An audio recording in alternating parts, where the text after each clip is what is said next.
सौभाग्यशाली गुरुमुखों, ये दिव्य लीला हमारे श्री तीसरी पातशाही श्री गुरु महाराज जी की है।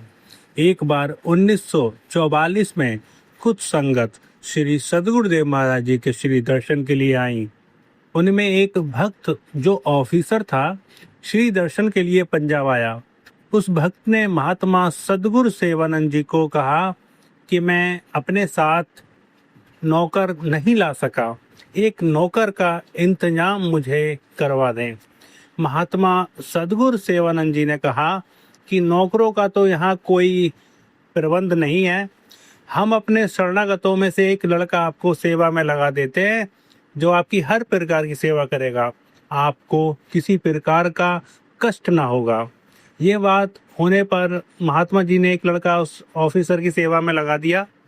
वह भक्त 8 दिन श्री आनंदपुर में रहा और वह लड़का उस भक्त का सब काम करता रहा। जब वह भक्त लगा तो श्री सद्गुरुदेव महाराज जी के चरणों में उपस्थित होकर काफ़ी लोगों के सामने उसने निवेदन किया कि भगवान, हम घर में नौकरों से काम लेते हैं, लेकिन जितनी हमें उनसे सिरदर्दी करनी पड़ती है उतना नौकर काम नहीं करते।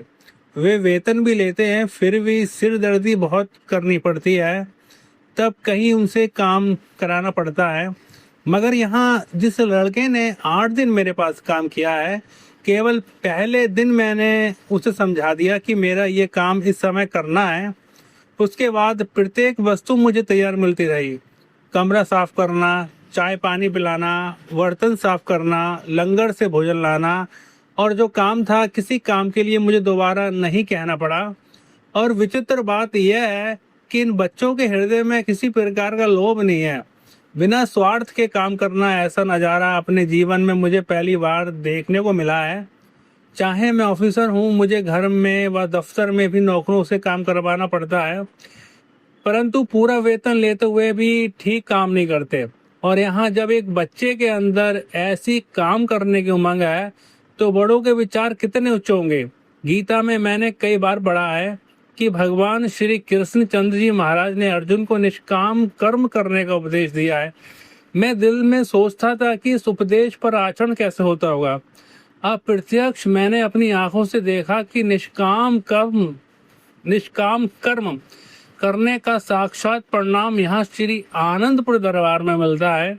यहाँ सब आदमी बिना किसी सकामता के अपनी जिम्मेदारी को निभा रहे हैं।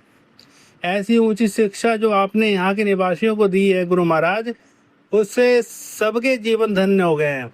और भी मैंने इन 8 दिनों में जो बातें देखी हैं, सब लोग अपने कर्तव्य तथा पालन में ही अच्छी तरह से लगे हैं। एक विचित्र बात यह है कि बच्चे से बूढ़ा कोई भी निष्कामता नहीं रखता। किसी के प्रति इतना भाव अपने अपने काम पर पहुंच जाते हैं, व्यवहार का काम करते हुए भी सबके मन में शांति है। बोलो जयकारा, बोल मेरे श्री गुरु महाराज की जय। सौभाग्यशाली गुरुमुखों, ऐसी और दिव्य अनुपम श्री लीलाएं सुनने के लिए कृपया हमारे चैनल को सब्सक्राइब करें और इस लीला को गुरुमुख जन तक अवश्य शेयर करें ताकि वह भी घर बैठे बैठे लीलाओं का परम लाभ प्राप्त कर सकें।